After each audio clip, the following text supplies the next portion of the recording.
Graeme Clark is a world-famous figure. It's hard for us to realise just how famous and prominent he is because of his great invention and to do with the bionic ear. Camden, that I come from, we know him as a former resident where he went to school, and it was in that respect that people in Camden remember him as a very bright person who grew up in Camden.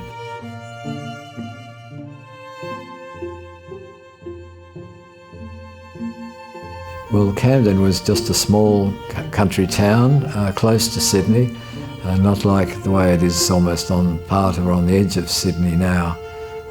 It was a pleasant town of just a few thousand people, and it was that attracted Graeme's father, Colin, to choose the town to buy a pharmacy in the 1930s. Graeme's father, Colin, suffered from quite severe hearing loss and ear damage, and he was such that he was very difficult for him to be working in his business as a pharmacist. It was often embarrassing in the shop, particularly when customers would come in that wanted to buy contraceptives or wanted to discuss some delicate medical situation, and Colin, because he couldn't hear, would say, "What did you say? What did you say?" Whereas the poor people that were trying to keep it quiet and just whisper it over the counter were being forced to sort of shout out so that the whole shop heard that they were wanting to buy some condoms or something.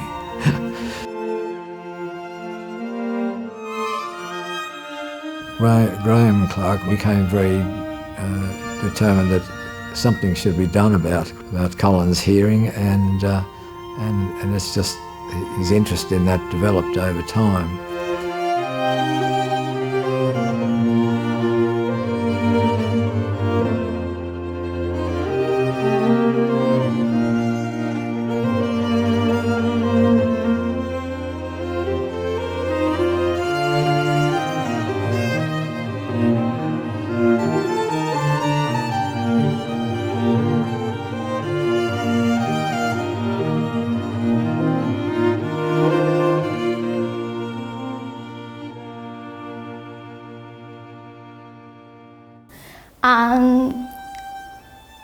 Professor Graeme Clark in my eyes is a hero, because today I probably wouldn't have been the way I am today without the speech. I mean, yes, I could have signed, but I reckon my life would be so different. And being a receptionist, like being in noise, phone calls, I can take phone calls, live my life as normal, and hear sounds that I never thought I would hear. It's even like today, I'm still learning different sounds and all that as technology improves.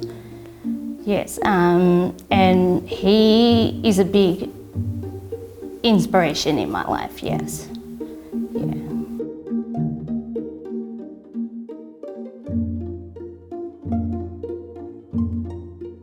I was diagnosed at 6 weeks, but my parents didn't believe it. The audiologist did a little popcorn kernel container and shook it, and I didn't respond. So then at 6 months, I was fitted with hearing aids. That didn't work. So then we did deeper testing and all that, and they found that I was profoundly deaf. So then 2.5, I was implanted with cochlear implant in my left ear.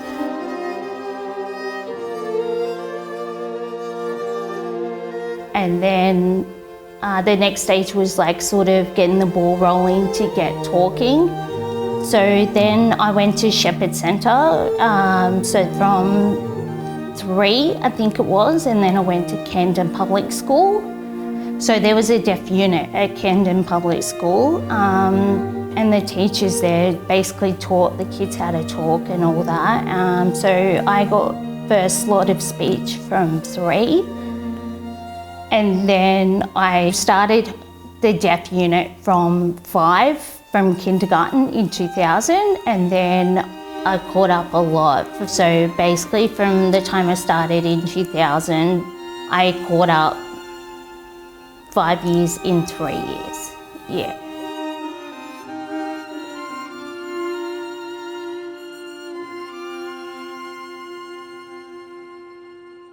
Okay, so my name's Jennifer Cave. I work at Camden Public School. I'm a teacher of the deaf, also assistant principal down there. Worked at Camden Public School for 15 and a half years now on the hearing support class there. It was the only thing I knew I ever really wanted to be, was a teacher of the deaf, because I just wanted to be able to get those children and just set them up for their future.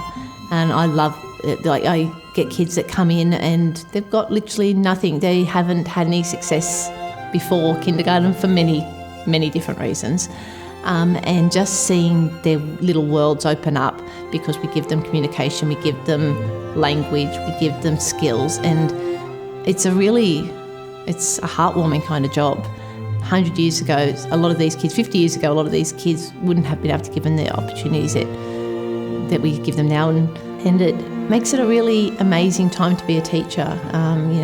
These children that I teach, they're just got the most brilliant little minds and brilliant little personalities.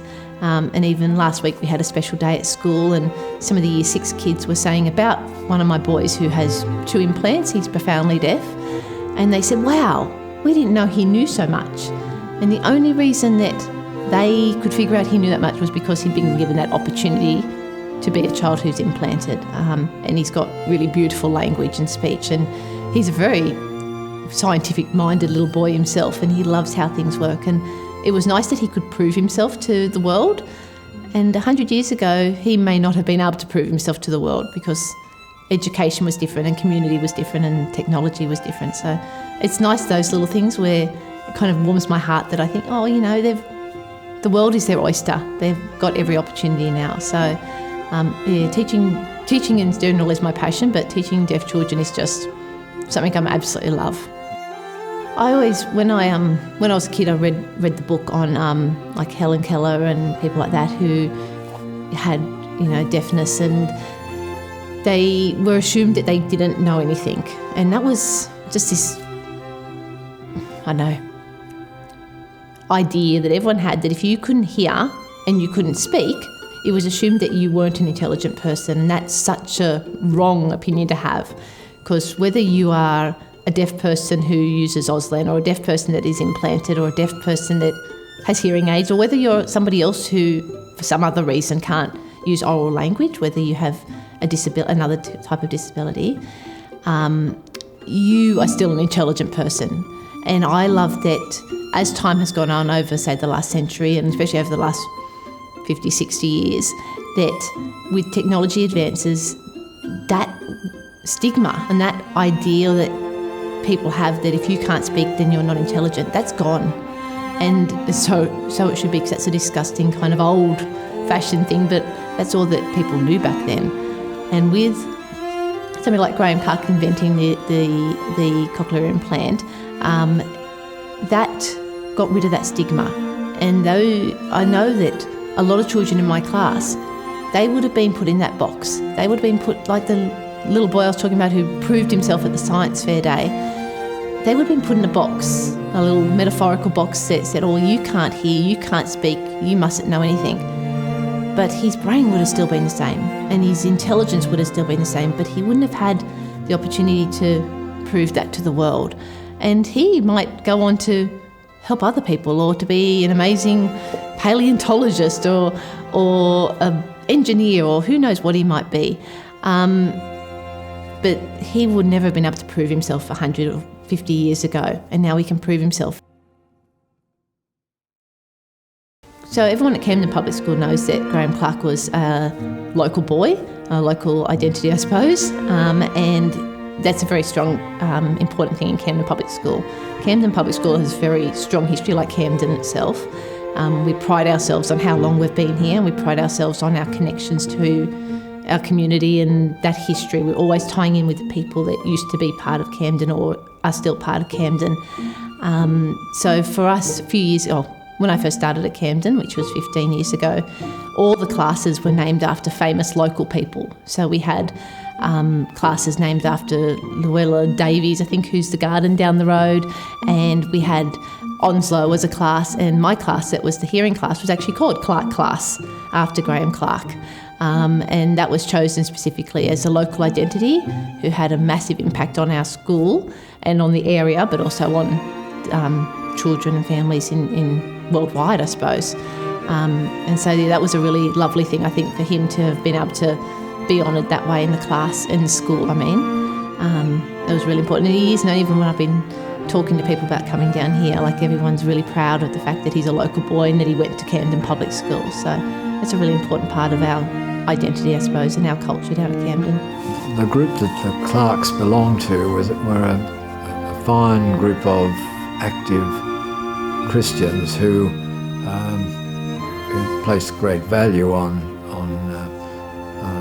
their faith and their good works that they then felt led to engage in. So I think, in a way, that not everybody is quite driven that way, and particularly these days, I think that there's so many other pressures to do things. But they were quite a worthy lot of people in the real sense of the word. That the list that Graeme's parents belong to, the list of organisations, is quite impressive. It's the Rotary Club, the Bowling Club, the Show Society, the service clubs, and sport, you name it.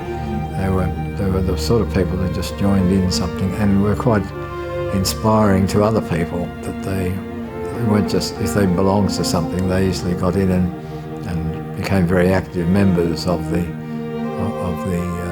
organisation. I think Graeme was very influenced by that background. Graeme has gone on to be a similarly religious Christian who lives the life and sets a great example, and has been a leader in a very similar way to his parents.